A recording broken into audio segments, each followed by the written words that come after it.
Hi, and welcome back to this Thursday edition of Focal Point on AFR Talk. Focal Point, the home of muscular Christianity on Conservative Talk Radio. You are aboard the USS Focal Point, our patrol boat, in which we patrol the choppy waters of America's public life, looking for the coordinates where truth intersects with politics. Our commander is on the bridge. The scriptures serve as our nautical charts. The Holy Spirit, our navigator, and I serve as your loyal, humble, and cheerful first mate.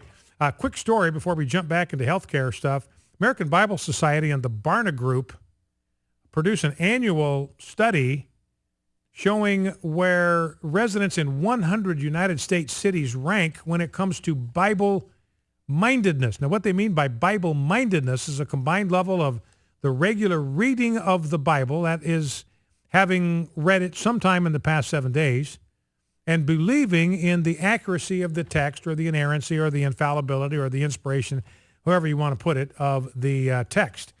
And they have determined that the most biblically minded city in the country is Chattanooga, Tennessee. Now, right behind Chattanooga, I'll give you 2, 3, 4, and 5.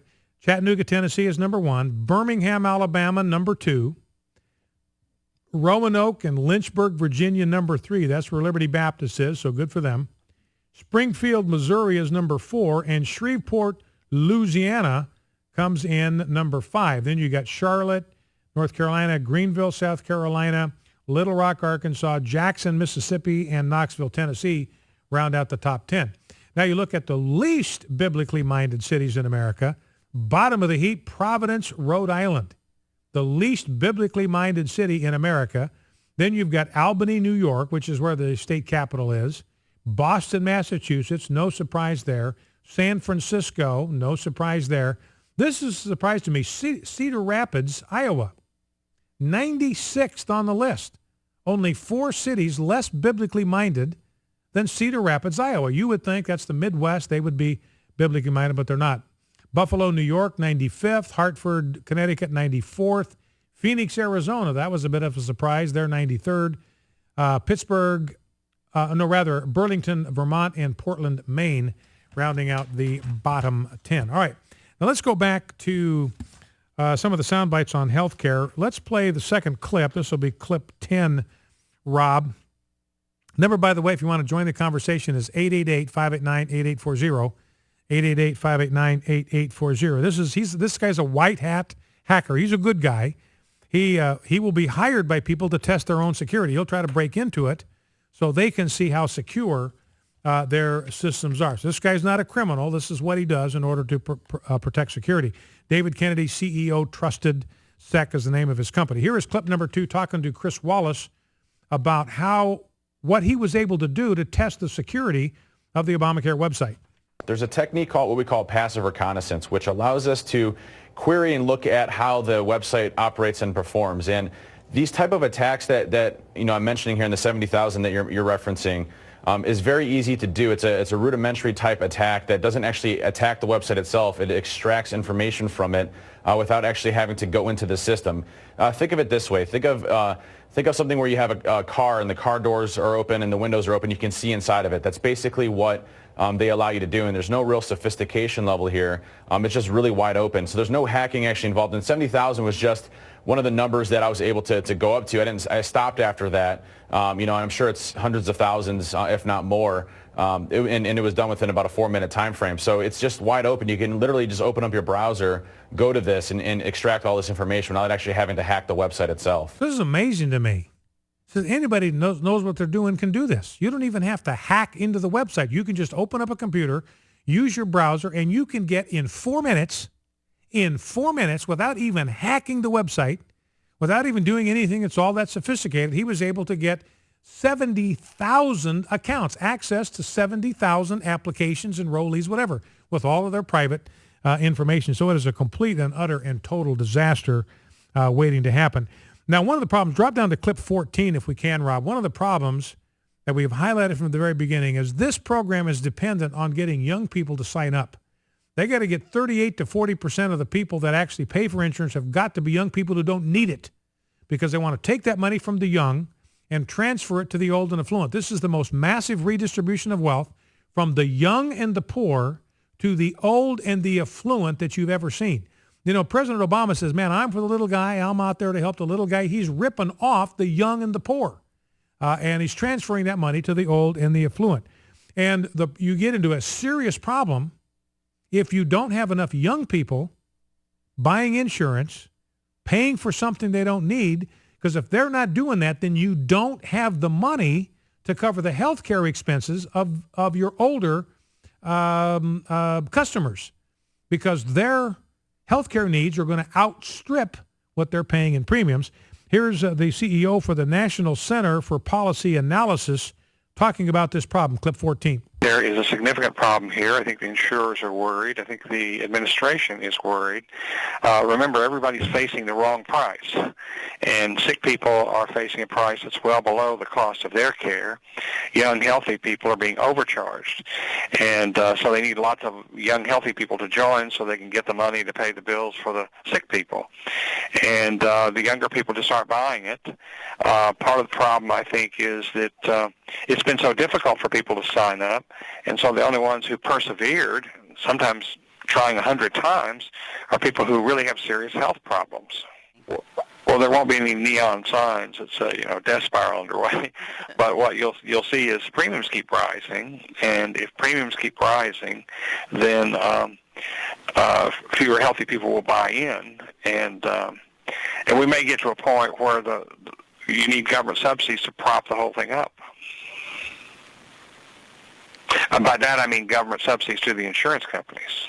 So basically talking about a bailout, bailing out the health insurance companies because Obamacare is collapsing the health insurance industry.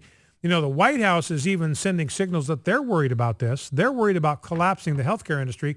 And the reason they're worried about it, they're happy to see that happen. In fact, Charles Cranheimer says that's what they're trying to do. They're trying to sever the connection between employers and health insurance. And the Obama administration now is worried that they've overplayed their hand and that the destruction of the health insurance industry is going to happen before they are ready to sweep everybody into Medicaid. And health insurance companies are desperately worried about this. They're not getting anybody signing up and paying for this. In fact, let's drop down, if we can, Rob, to clip number 19. This is a hearing, Representative Gregg Harper from the state of Mississippi talking with the head of the whole Obamacare deal about how many people have actually paid for insurance. Remember, the enrollee number is worthless. It's meaningless because it says nothing, absolutely nothing, about the number of people that have actually purchased health care on the exchange. Here's Gregg Harper talking to the head of the whole Obamacare administration, head of CMS. That's how it goes. The most important number, as has been reported by many news outlets, is whether individuals have paid. Does the administration collect this information? I'm just asking, do you collect this information? Right now, we're not, but we will be. When? As soon as that functionality is built. I think I answered some questions about that earlier, that not all of that functionality is built yet. Will that mean then that we have to go back, all those that are enrolled, find out whether or not they've paid, so that we'll have to go back to those that are already in? We're not collecting it as it occurs? We ultimately will reconcile to make sure that the advanced premium tax credits, for example, are not paid with respect to anyone who didn't pay their premium, because that's a requirement that you pay your premium in order to get the tax credit. What department would have this data? It's going to come to my office, to my agency. Who would be the individual that would be in charge of that That's operation? also Sharon Arnold. How many? So we don't know at this point how many people have actually paid for coverage. That's right. So that's the head of Obamacare. How many people have paid for coverage? We have absolutely no idea. We don't know. So all that business about how many people have got insurance and they didn't have it before, and the wonders of Obamacare for millions of the uninsured, it's all bilge. Because here's the guy that's in charge of everything is saying we've got no idea how many people have purchased insurance. Let's play clip 22 if we can, Rob. Tucker Carlson talking about the fact that health insurance companies are going in the tank. I've got a story today. Moody's has downgraded all the health insurance companies in America. They've been downgraded today from stable to negative. Why? Because of Obamacare.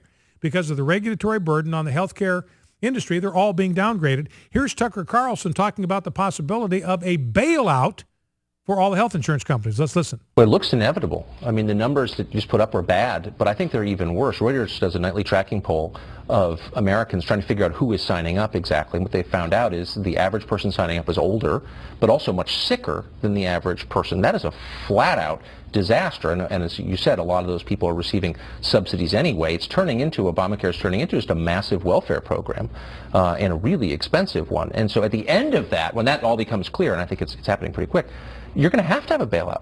There's no other option, and that's why I think legislation's already been offered up in Congress to prevent that, but it won't pass because they need it. Going to have where we're headed is a massive bailout of the insurance companies. Let's go to the phones. Grab one before the break.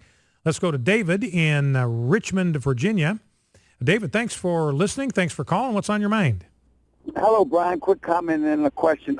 Thank you for your show, Focal Point. I really enjoy listening to it every day. Thank you very much, sir. Appreciate that.